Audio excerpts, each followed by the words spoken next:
वही मनुष्य है कि जो मनुष्य के लिए मरे। वह शरीर क्या जिससे जग का कोई भी उपकार ना हो। वृथा जन्म उस नर का जिसके मन में दया विचार ना हो।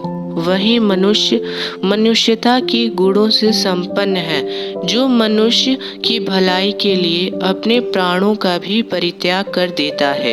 महाराष्ट्र की भूमि पर जन्मे बाबा आमटे इस उक्ति का जीता जागता उदाहरण है, जिसने अपना संपूर्ण जीवन मानवता की भलाई के लिए ही न्यौछावर कर दिया। उस दिव्य आत्मा को हम शत शत प्रणाम करते हैं। मुरलीधर देवीदास आमटे एक संपन्न परिवार में जन्मे थे। भौतिक सुखों की उनके जीवन में कमी नहीं थी, लेकिन इस समृद्ध जीवन में भी उनके अंत स्थल में कहीं गहरी बेचैनी पल रही थी। कहावत है, जहाँ चाह वहाँ राह, अर्थात परोपकारी मानसिकता के धनी बाबा आमटे को अनंत अपने जीवन की राह मिल गई। एक बार दीपावली के अवसर पर पटाखों के लिए मिले पैसे जब उन्होंने एक भिखारी के डब्बे में डाल दिए तो उसकी अतिशय प्रसन्नता को देखकर मुरलीधर यानी बाबा आमटे की आंखें भर आई। यही नहीं, उनके जीवन की दूसरी घटना ने तो उन्हें पूरी तरह ही बदल दिया। 14 वर्ष का बालक मुरलीधर बरसात की शाम को कहीं जा रहा था। अचानक उसने बारिश की बूंदों में भीगता सिकुड़ा सिमटा सा आकार देखा। वह चित्रों में लिपटा गट्ठर था। उसे एक जीवित इंसान लगा। ध्यान से देखने पर पता चला कि वह कुष्ठ रोग की अंतिम अवस्था तक पहुंच चुका था। बालक डर कर भागा, परंतु भाग ना पाया।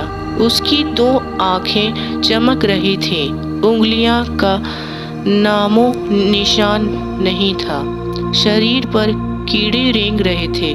मुरलीधर का हृदय द्रवित हो गया। बाहों में उसे उठाया ही था कि उसने दम तोड़ दिया। तुलसीराम नाम की इस कोठी ने बालक मुरलीधर के हृदय पर ऐसी गहरी छाप छोड़ी, जिसने बालक मुरलीधर को बाबा आमटे की पदवी से सुशोभित किया। बाबा आमटे ने आनंद वन के नाम से वरोरा में एक गांव बसाया, जहां संसार भर के अपाहिजों, कोठियों और वृद्धों को आश्रम ही नहीं बल्कि जीवन का संपूर्ण सुख प्राप्त है। बाबा का संपूर्ण परिवार उनके इस परोपकारी कार्य में संलग्न है। बाबा के अथक परिश्रम से आनंद वन सब प्रकार से संपन्न है, जिसके विकास का आधार वे ही अपाहिज, कोठी एवं वृद्ध हैं। वहाँ पर बने घर, सामूहिक रसोई, खेती, सिंचाई, कारखाने, हॉस्पिटल, कॉलेज आदि इस बात की दुहाई दे रहे हैं कि मनुष्य अपने परिश्रम, लगन, दृढ़ निश्चय, परस्पर सहयोग एवं आत्मविश्वास से अपाहिज होते हुए भी स्वाभिमानी जीवन व्यतीत कर सकता है। ऐसा व्यक्ति कभी किसी का मोहताज नहीं होता। बाबा का सिद्धांत था, कर्म से अनंत सृजन होता है। दया मनुष्य को कमजोर बनाती है।